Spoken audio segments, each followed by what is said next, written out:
If you lived in Kenya around 2019, you remember how crazy it got. Everywhere you turned, there was Gengetone. Matatus were blasting it, clubs were on fire, and every youth in the country knew at least one Gengetone anthem word for word.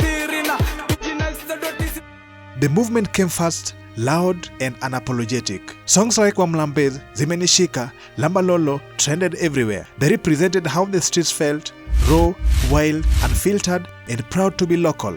For the first time in a long while, Kenyan youth had a sound that truly belonged to them. But then, just as fast as it blew up, it disappeared. So, what really killed Gengetone? Maisha na kupelekaje sofa. Maisha imekuwa ngumu tangu niingie usanii. Before Gengetone came around, Kenyan music was in a strange place. Most artists were trying to copy the Nigerian Afrobeat style or the Tanzanian bongo vibe. The sound was clean, but it didn't feel like us. It felt borrowed. Then Ethic Entertainment dropped Lambalolo in 2018 and everything changed. That song broke all the rules. It was full of sheng, full of energy, and full of chaos. But it was real. It spoke the same language the youth were using in the streets, online, and in matatus. After that, the wave spread like fire. Crews like Bondox Gang, Ochunglo Family, Sailors Gang, and Rico Gang came in hard. Every week there was a new hit, a new song, and a new slogan. It was raw, it was dirty, it was fun, and people loved it.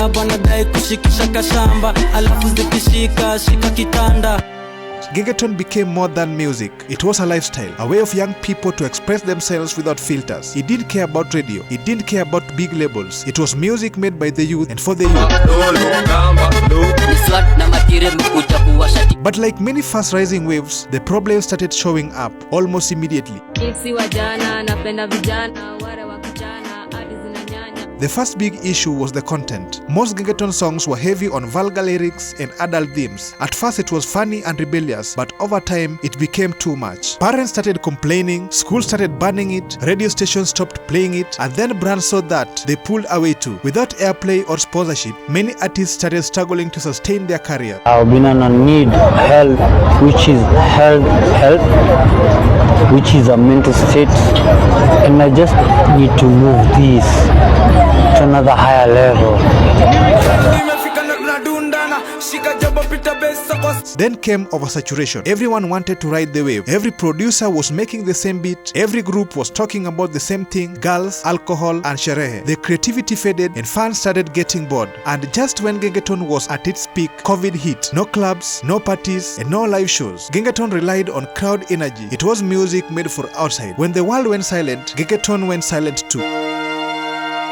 Behind the scenes, things were messy. Most of these artists were very young and had no real guidance or structure. Many didn't have proper managers, contract, or long-term plan. Money started coming in, fame followed, and with that came ego and drama. Crews broke up. Members started beefing over money, over girls, and even over lyrics. Some artists fell out with their producers. Others simply gave up when the hype died down. There was no strong industry system to support the genre. No record labels investing, no mentorship, no long-term vision. So when the hype cooled off, the foundation just couldn't hold on. But maybe saying Gengetone died isn't fully true, because if you really listen to what's happening now, the sound never left us. You can still hear Gengetone's DNA in what the new generation is doing, in drill music, in Buttro's flow, in Wakadinali's grit, even in Brooklyn Boys' bounce. The Gengetone influence is still alive, just dressed differently. The sound evolved. It became more mature, more polished, and less repetitive. The energy, the street vibe is still there, just presented in a smarter way. The same way Genge from the early 2000s gave birth to Gengetone, Gengetone gave birth to what's happening today. Some people say the artists killed it with bad behavior, bad lyrics, and lack of growth. Others blame the fans for hyping it fast and abandoning it even faster. Some blame the media and the corporates for refusing to support it. But maybe Gengetone wasn't meant to last forever. Maybe it came to wake us up, to remind Kenyan youth that we can create our own sound without copying anyone. And maybe that was the point all along. Because even if the songs faded, the spirit remained. The confidence, the slang, the energy, and all that still lives in the today's music culture. Gengetone didn't die, it simply grew up. What do you think about this? Leave the comment and please remember to subscribe to this channel. Thank you.